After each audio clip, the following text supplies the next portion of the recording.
Tugomba tugire practice English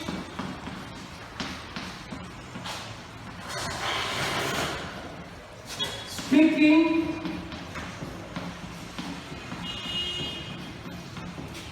practice.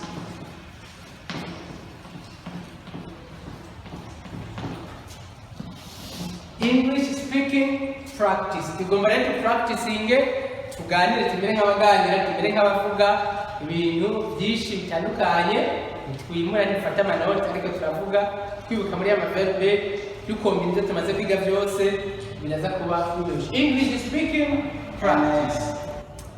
Nkuko bisanzwe nagomba nongere ndabibutse kugira ntimucikwe n'ikigwa na kimwe kuko bibacitswe aca biga ivy'imbere ntubitahura mu gihe utabonye ibitangura kuko icongereza bimeze nko kubaka inzu uhera ku mushinge ukaduga tuzogera ku rugero rwaho dusakara.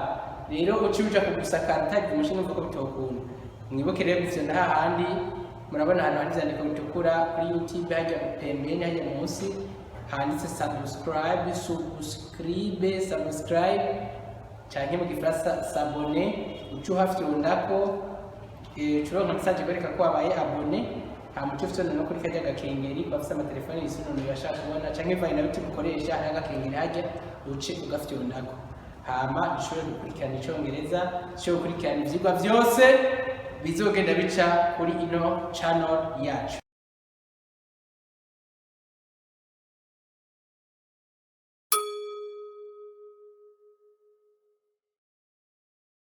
Mr. Jackson, verbe gukora ni gute? To do. Hari yindi? To work. Verbe to do na to work birafise ahantu bitandukanira. Verbe to do ni vyova muri gukora ikindi ko nkora ibi n'ibindi. Ariko verbe to work nshaka kuyikoresha ni travail mu Gifaransa. Travail nshaka ngo je travail exam. Barabivuga? Oya. To work ni travailler, to do ni faire. Ibyo ukora byose ni to do. Ariko to work ni gukora muri rusange. Ndashize ko karango. Alright, ndiko ndakora kazi, ndiko ndakora. Cyangwa ugomba kuvuga umuntu ukorera urakoresha to work. I work for atumuvu. Nkorera papa wanje, I work for my father. Cyangwa ugomba kuvuga ahantu ukorera, I work in Kanyosha, nkorera mu Kanyosha. Hanini yanivyo bibiri. Ariko to do ndiye ugomba kucupresiza igikorwa nyezina ariko urakora cyari cyo. Ni uvuga nti. Okay. To work rero ni gukora to work kirageze kuvuga gose kugira abari online nabo bashobore kumva ko nawe uri kuratera imbere bahiganwe nawe we. Guys, mhiganwe na Mr. Jackson. Habasumvye mwatangiye kwigira rimwe ntabarusha. So, Mr. Jackson avuze ngo to work ni vuga rero uti ndagiye gukora. I go to work. Very good. I go to work. I go to work. Ongera ko uti ndagiye gukora ubunyene. I go to work right now. I go to work right now. Very good. I go to work right now. Very good. I go to work right now. Hama kuzani gute? To come. Hama gushaka? Fugati gushaka nze kwiga icyongereza. Kwiga ni gute? Imbere imisi yose guys, imisi yose mbere yo kuvuga ibintu utubanza gutondeka amaverbe yose mve ko ari hafi hama tufatanya rero. Umva nkuko ndiko navuga ngo gushaka ni gute ni wanje nabaje gushaka kweli ibintu agomba kuvuga ariko gushaka nze kuza ni gute tukama shaka nze verbe kwiga ni gute tustudy shaka nze kwiga icyongereza vuga twumve Come to study English. I want to come. I want to come to study English. I want to come to study English. I want to come to study English. Very good. Verb kuteka tutafuta ngoni gute? Guteka. To? To cook. Kuteka ngoni to ibiharage twavuze ngo beans. beans. Ibiharage ni beans. Vuguti rero mama wanje arateka ibiharage. My mother cooked the beans. My mother cooks. My mother cooks. Hariko ese kubera my mother ni umuntu wa gatatu tuko turavuga ni she. My mother cooks beans. My mother cooks beans. Beans kunyeni kubona. My mother cooks ese kubera ni kumuragira kata. My mother cooks beans. Mr. Jackson or guys online. Lakini kilo kinimtishie muri interrogative form, muri questions. Mubaze kibazo uti ese mama wanje ateka ibiharage. Ikintu cyitonderwa ubanza kuraba mbere yo kubaza, ubanza kuraba mbega muri ino jumla harimo auxiliary verb. Mr. Jackson, harimo auxiliary verb? Oh yeah, there is no auxiliary verb. So, twabonye ko when there is no auxiliary verb, yet auxiliary verb irimo, twabonye ko mubanza gukoresha iki? Do. Kuri hishi no tukatiba? does. Vuga rero kuto. Does my mother cook? Does My mother cooks beans. my mother cook? Yes, ichi kwa kubera kuri do ichi madam. Does my mother cook? Does my mother cook beans? Cook beans? Very good. Does my mother cook beans? Apana, does my mother cooks? Oh yeah, yes, ni garuka. Now put in negative form. Mkwakazao ni batakura ukari mobzia kai yunga tukoresha do not kurishi na tukatima does not. My mother mama wanje nateka ibiharage. My mother doesn't. I'm speaking. My mother doesn't cook. My mother doesn't cook beans. Cook beans. Very good. My mother doesn't cook beans. My mother doesn't cook beans. This is how you do. Twimuke kandi karorero twabonye verb to tell ni kugira gute? To tell. Kubwira. To tell ni kubwira. Bobo bashaka kumbwira ikintu. Bobo bariya abahungu bobo bashaka kumbwira ikintu. Gushaka ni gute? Kubwira nayo? Bobo bashaka kumbwira ikintu. They want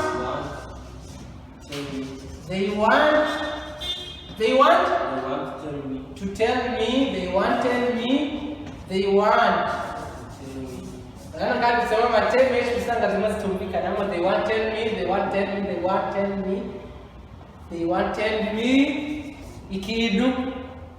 tell me nothing. No. They want tell me something. Something. Ikintu ni something. Nothing ni nta na kimwe. Uvuze ngo they want tell me nothing, uvuze nta kintu bashaka kumbwira. Mugabo bashaka kumbwira ikintu ni something.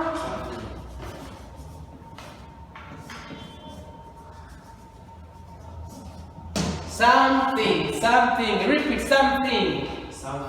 Something ni ikintu kanaka, quelque chose, ikintu kanaka utashatse kuvuga. Nuko uvuga nshaka ikintu tuvuga gute? I want something. Nshaka kuvuga ikintu? I want to eat something. Sawa, good.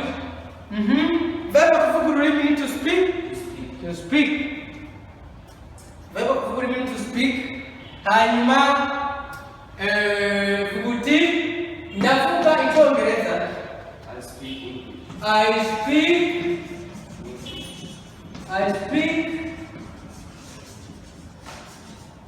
English. Wewe mugiri wa mbere yawe uravuga icyongereza. You speak English. You speak English. Okay. Harimo auxiliary ngaha. Okay. Ask a question. question ngo bazi ikibazo ese uravuga icyongereza? Do you speak English? Do you speak? Do you mukubaza twabiri ko bacabongera ko do kugira bamaze kubona time yo kugira irimo do you speak English? Dushaka question mark. Do you speak English? Verbe kugura ni gute? Kugura ngo ni tu. Bandika mu Kirundi ni ngo buye. Aho kubeta andika verbe to buy. Uzacyumiza wandike ngo buye mgamwongereza soma buy kugura. So, vuga uti uriya mukobwa arashobora kugura imodoka. Imodoka ni gute? Gushobora ni gute? Kugura nayo ni buy. Rero ngo arashobora kugura umuduga ni umukobwa tukavuga she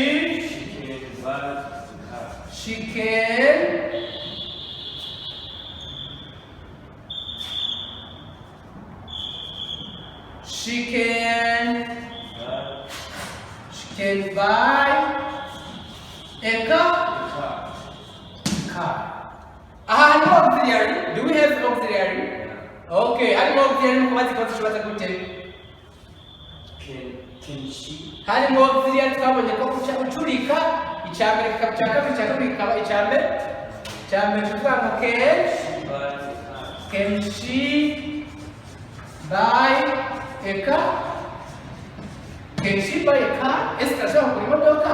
Hama rero kuri twa short answers twari turavuga nk'ubu umuntu akwaje ngo can she buy a car? Inyishu uza kwishura ari ego cyangwa oya utuvuga uti yes. Bashaka kuvuga gusa yes. Can she buy a car? Yes. Mugabo batubwiye ngo with the short answers. Iyo short answers rero uyongera ko wisunze auxiliary baba bakoresheje mu kubaza. Yes she can. Bashaka kabaka burungu. Can she buy a car? Yes she can.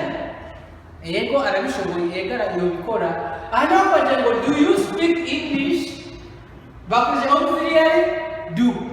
Nikuvuga nawe uvuga ngo yes I do cyane no I do not mugabo no I don't. Niko tubigenze. Aha naho no she can't. Oya natashoboye awejeje. Nibikavuga ngo yes she can buy a car, ngo no she cannot buy a car. Izo ni birebire ugarukiriza kuri auxiliary bakoresheje mu kuba. Vuga uti kwiga ni gute? Uno munsi ndashobora kuza kwiga. Today I can come to study. Hano kuti uno munsi ntegerezwa kuza kwiga. Today I must come to study. Today, okay? Today I must come. I must come to study. Baba ni ko verb ikurikiye auxiliary atatu ijambo mugabo iyiti nyuma tunashikamo to. Today I must come to study. Hakana uti unamusisi negerezwa kuza kwiga. Harimo auxiliary ngaha. Harimo auxiliary. Nikuvuga harimo auxiliary kumenyengera tubaza tuhakana. Atayirimo kumenyengera kuhakana. Imisozi mbere yo kubaza no kuhakana tubanze umenye ese harimo